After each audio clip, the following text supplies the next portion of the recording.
Hello, everyone. Welcome to the Learn Languages HD audio podcast. So, we love to have you with us. Make sure to learn something new today and expand your horizons for a little bit. This week, we present you with our Merry Christmas special.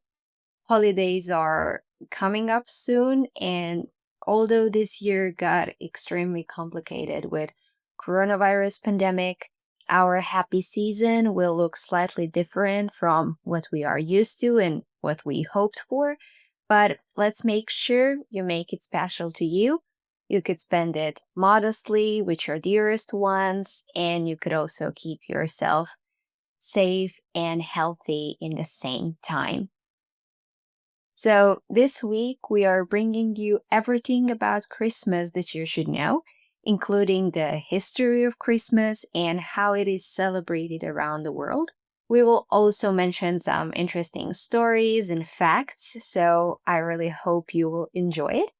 Whether you are listening to this episode because you want to learn holiday vocabulary or the story behind Christmas, or you maybe just want to supplement the holiday spirit by sitting with your family around a 21st century radio, I am sure that you would love this show. And we have also promised, if you remember in our very first episode, that this show will bring versatility, fun, education, and utility all together. So let's get started. Although we love this holiday for a variety of reasons, we are often caught clueless about what this means and where it comes from. So it is not a rare case that even if we celebrate it, even if we are religious or non religious, or if we go to church, or regardless of all those facts, it is not a rare case that people don't actually know what is there behind Christmas, and that's nothing bad, nothing to be ashamed of. And that's why I believe that you're going to learn some useful information. Um, as you know, or you may not know, Christmas is an annual holiday in Christianity that celebrates the birth of Jesus. And the English word that we use, Christmas, actually stands for Mass for Christ or Christmas. So, Christ Mass, Christmas. This Mass service is very important to Christians because it speaks that Jesus died for people and that he came back to life. And this service is the only one taking place after sunset. So that's why people started having it at midnight. And that's another reason for its importance, its great importance for Christian people. There are many other terms for this holiday that preceded the word Christmas and are most probably of German or Anglo-Saxon origin, standing for the feast, which is a large meal. So feast is a large meal specifically prepared for some sort of a celebration. So we say Christmas in Germanic or Anglo-Saxon origin stands for the feast for winter solstice. And what is actually solstice? It is a moment that happens twice a year when sun is at its farthest from the south or the farthest from the north. Terms in other languages, for example, in Italian, we have Natale or Navidad in Spanish, both refer to nativity, while the German word for Christmas translates into hallowed night. And that's a very common phrase that you can hear in Christmas song, in Christmas stories, Christmas movie, like Holy Night or Hallowed Night. And there is one question that people often ask: why do we celebrate Christmas on the 25th of December? Yet, why we celebrate on this exact day is yet unclear. However, there are some theories or hypothetical explanations regarding it. Since the New Testament does not identify a precise date of Jesus' birth, We believe that a date was set by Sextus Julius Africanus, who was, for the information, was the first Christian historian. And it's believed that this date was set in 221st, and it became widely accepted later. So that's one of the theories. Another explanation connects the choice of the 25th as the date of Jesus' birth to the Roman holiday that celebrated winter solstice with symbolic of winter rejection and rebirth of spring. Another point of view implies that the 25th dates back to the 21st of March. So 25th of December was not by a random choice. It has its origin in the 21st of March, which is the day of the world's creation.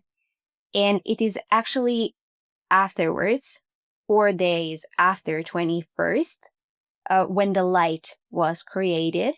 And it's believed to be the day of Jesus' conception. So that's the day when he was created, let's say, when his mother became pregnant. That's what word conception means in very free language. Exactly 9 months later, so 9 months from 25th of March, we have the 25th of December. And according to this theory, that's when Jesus was born. Christmas had also been celebrated on January 6th, when members of early church also celebrated the Epiphany. So what is Epiphany? That's the term that stands for the revelation that Jesus was God's son. And it also represents the baptism of Jesus, the date of his baptism. Jesus' baptism was originally seen as much more important than his birth, as that was when he actually started his mission. That's why many believed that the date of his baptism was more important to celebrate than his actual birthday. The Jewish festival of lights, Hanukkah, starts on the eve of the 25th in 1 month according to Jewish calendars. So that month is approximately the same time as December for us. And Hanukkah celebrates when the Jewish people were able to rededicate and worship in their temple in Jerusalem after, for many years, they were not allowed to practice their religion. Jesus was a Jew, as you may or may not know, so this could be another reason that helped decide on 25th of December as the date for Christmas or the date of Jesus' birth. There are a couple of other terms that we should explain before we continue with our story, let's say. Most of the world uses the Gregorian calendar, which was implemented by Pope Gregory XIII in 1582. Before that, the Julian calendar was used, and it was named after Julius Caesar.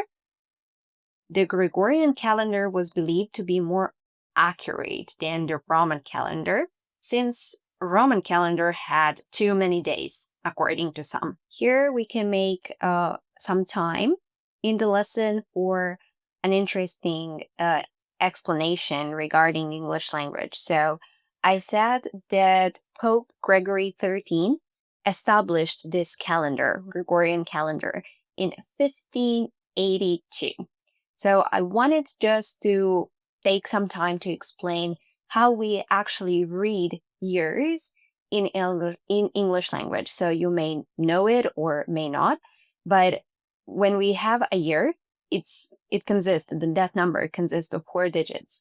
And how do we read it? We read it 2 by 2. So we take first 2 digits and read it as a separate number, and then we read second 2 digits as a separate number. So 1582, so digits 1, 5, 8, and 2, we would read 1582. So group them in parts of 2 digits, and read those together. Okay, so now it's time to go back to our story. And many Orthodox churches uh, still use this Julian calendar and celebrate Christmas on the 7th of January. So many people around the world actually find this fact surprising. Some people that only know the Western tradition regarding Christmas usually take some time to process the fact that somewhere around the world people celebrate Christmas on a different date. And that's possible. There are some other variations too, but the main two dates would be according Julian calendar and according Gregorian calendar.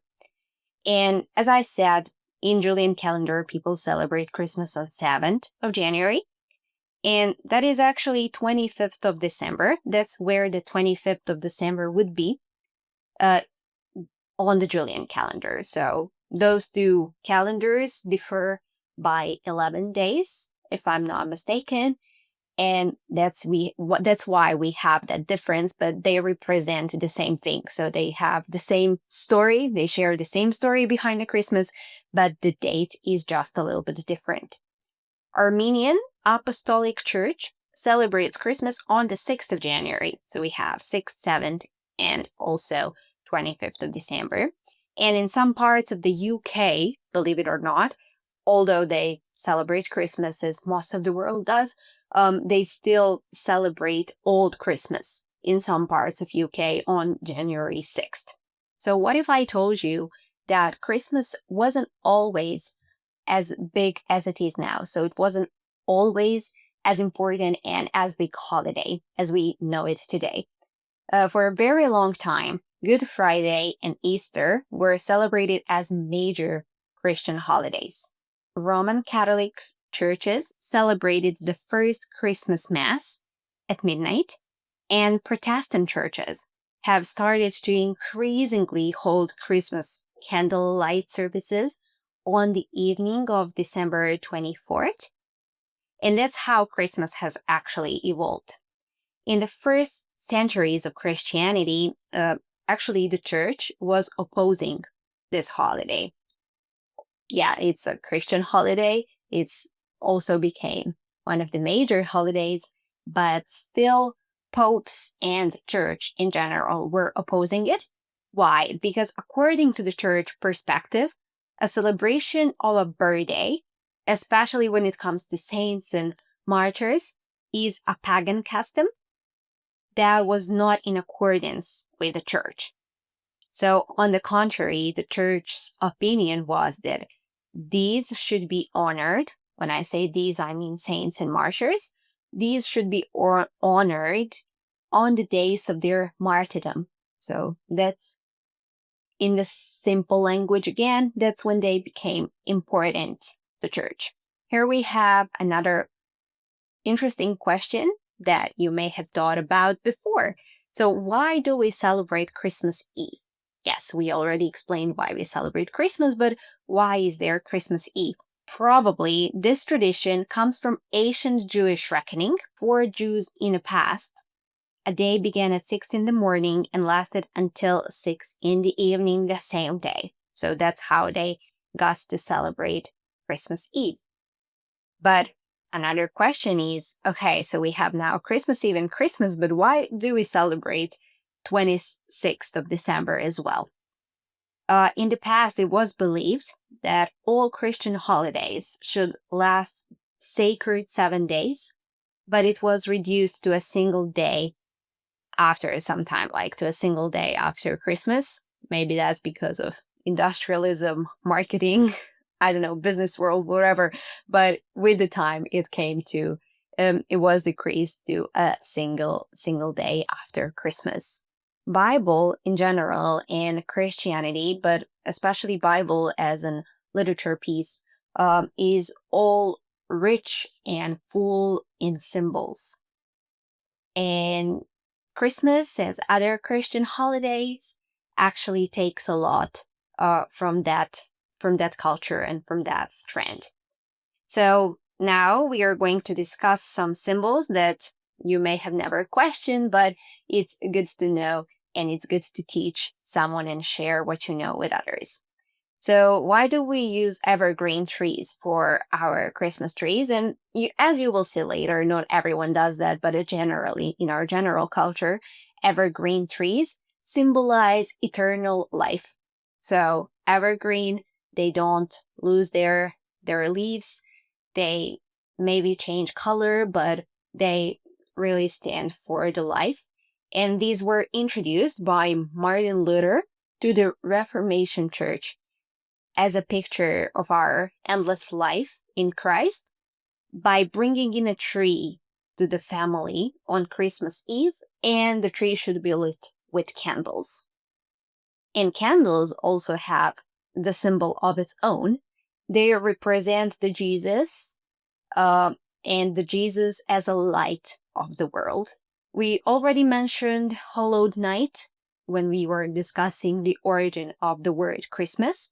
But holy tells the story of the thorns in Jesus' crown. And another interesting symbol is that most of the people decorate their trees red, and we have red ribs on all other Christmas decorations. Why is that? Red is a color of Christmas in a way that speaks of Christ's blood and death. So this one was maybe a little bit more obvious, but still, it's not random. It's not a random choice.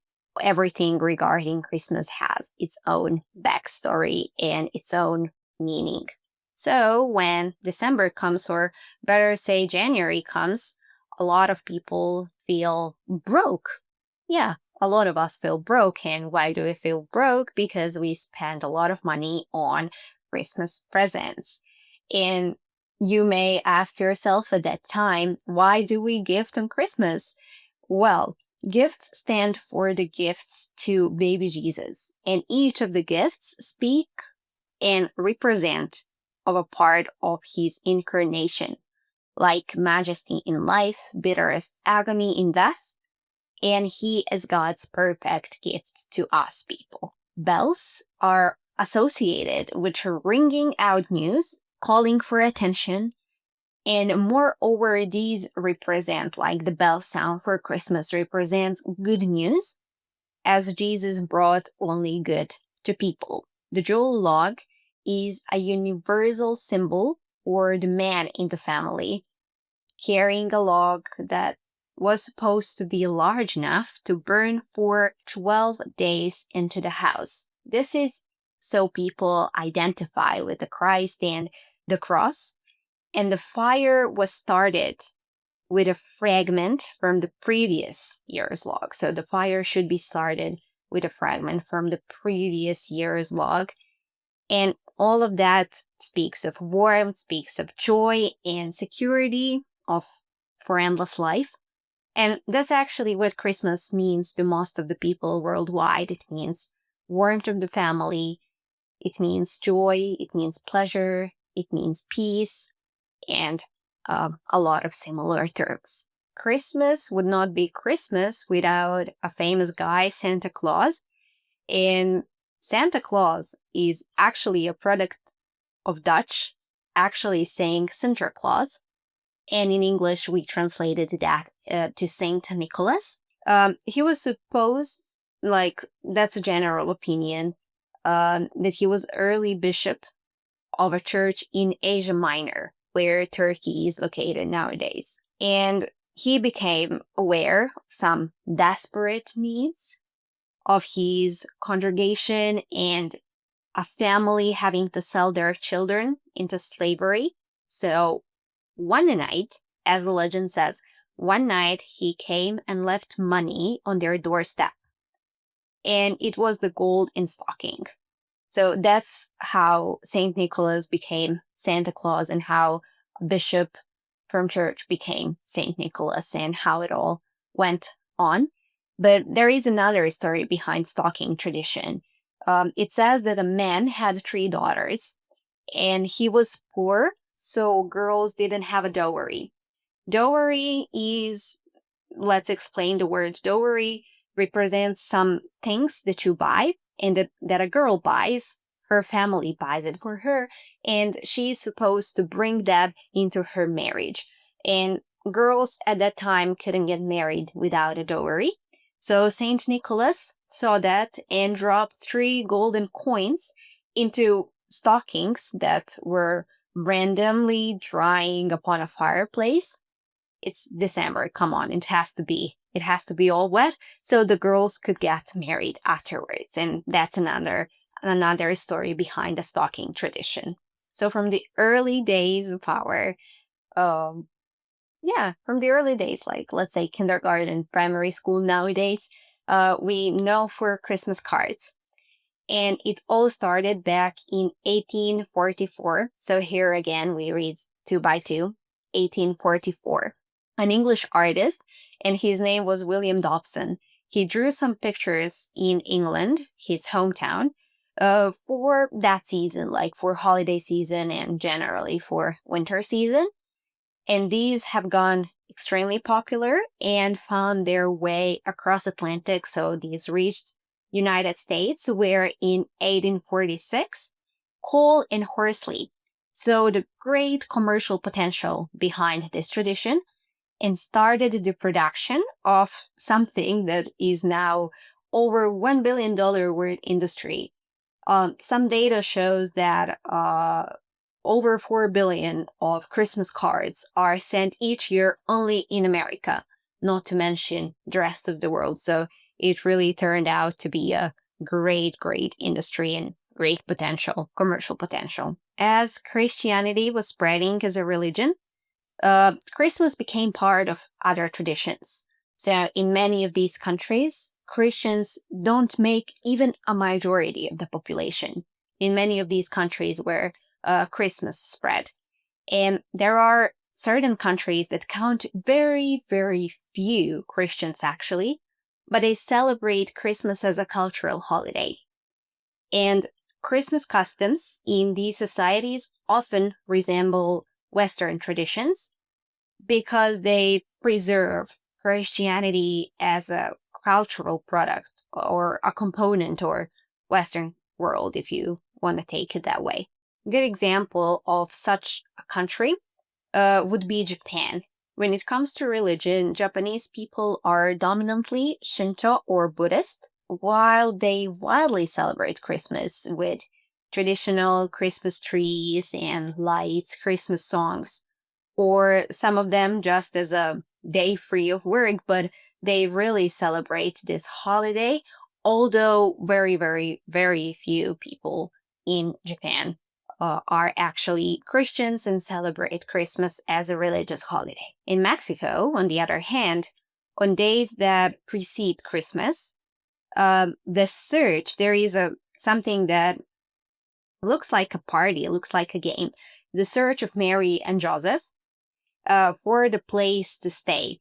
And the children try to break a piñata that is filled with toys and candy. So it turns out to be a fun holiday for children. Christmas is also a summer festival in Brazil, and people celebrate it with picnics, fireworks, other festive activities, as well as church celebrates midnight mass. So this way, it looks like a 4th of July with fireworks and everything. In some parts of India, this evergreen tree, as we know it, evergreen Christmas tree, is replaced with mango tree or the bamboo tree or even a banana tree. And the houses are decorated with mango leaves and paper stars, so it definitely looks quite different from what we are used to and what is stereotype of Christmas decoration.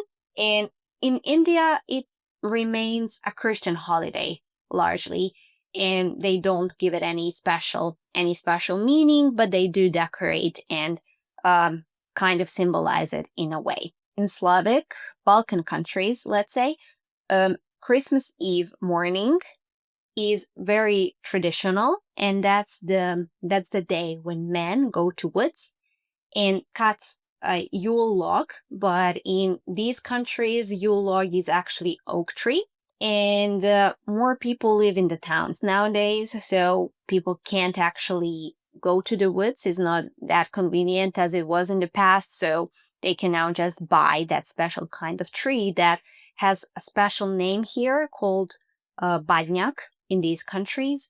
And it's important to mention, I have mentioned that before, but Slavic countries and Balkan countries, if they celebrate Christmas, that kind of Christianity belongs to, it follows Julian calendars. So people there spend their Christmas and celebrate their Christmas on 7th of January. So on the Christmas Eve morning, men go to the woods and cut that type of jewel log by themselves, which has a very special meaning. And although I told you many people live in the cities nowadays, but some of them still preserve this kind of tradition and try to go with their families to the woods.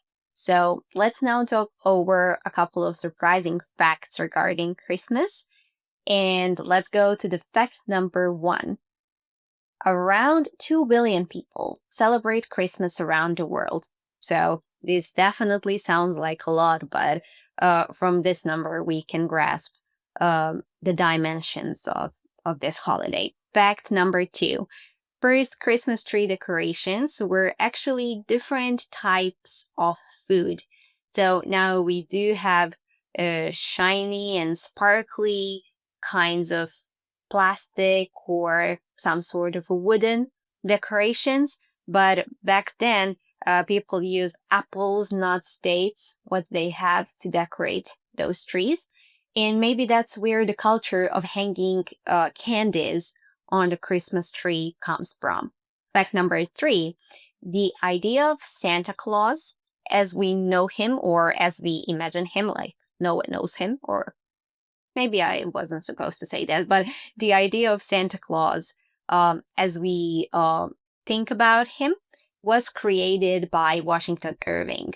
So it's nothing that stands in Bible or somewhere else, but it was created much, much later by Washington Irving. Fact number 4. Christmas jingles were actually composed for Thanksgiving rather than Christmas. So we all associate Christmas with Christmas jingles, but it's important to say that it was not meant for this holiday at all. Fact number 5. Present giving, here we are again, to those who can't or won't repay you in the name of the Christ Spirit is great action by the culture. So people nowadays recommend this type of gift giving. We do culturally tend to give presents to the dearest people to us and to our closest relatives and significant people in our lives. But the culture suggests that we should be giving presents and giving something. It doesn't even have to be materialistic, to those people who can't or who won't repay you for any reason. And the next fact, a legend says that couples that kiss under the mistletoe have their relationship sparked with peace and love. So a lot of people actually love this tradition a lot. Another very important fact to mention is the Christmas song. So when we think about Christmas, aside from jingles and Christmas tree or Santa Claus, we all tend to think nowadays about All I Want for Christmas Is You from Mariah Carey. But what if I told you that that song, although our first idea of Christmas, it reminds us of Christmas, is not the actual Christmas song. So there is only one real Christmas song, as people say it, and that is Joy to the World. So what makes this song so special is that it actually is a repetition of God's promises, and that it tells the value, it speaks of values that we should live by and that we should be breathing by our whole beings all the year, not just on Christmas Day. And that's why Joy to the World really should be more common, and we should know, and we should be reminding ourselves of this song a couple of times a year. So, thank you for being with Learn Languages HD Audio. As we said in the beginning, please make sure to learn something new and expand your horizons today. But in the spirit of Christmas, please don't forget to share what you know. Be good, stay safe, think good, do good things for other people. And we are sure that you're going to have an happy and successful life. Thank you for joining us, and we really hope to meet you in the next episode. Bye bye.